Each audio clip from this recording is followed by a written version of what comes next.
নতুন প্রোমোতে দেখতে পাওয়া যায় ঈশান আজ বাড়িতে এসে বড্ড তাড়াহুড়োতে বলতে থাকে, কুমকুম আর কিছুক্ষণের মধ্যেই আমার সমস্ত কলিগরা চলে আসবে।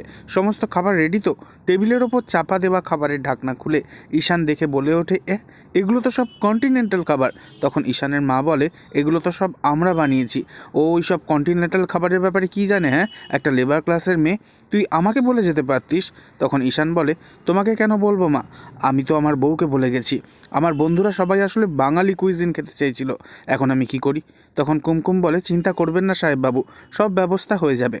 এরপর কুমকুম সমস্ত রান্না নিজের হাতে করে, আর কলিগরা বাড়িতে চলে এলে কুমকুম ওদের খাবার ব্যবস্থা করে একেবারে বাঙালি আনায় মুড়ে।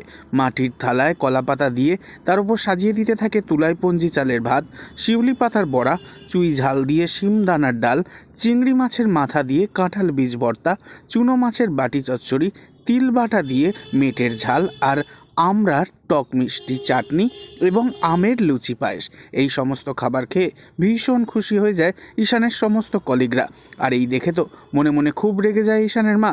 তখন কুমকুম বলে ওঠে, এরকম আর কোনোদিনও করবেন না মা, এতে আপনার ছেলেরই অসম্মান হতো, আমার না।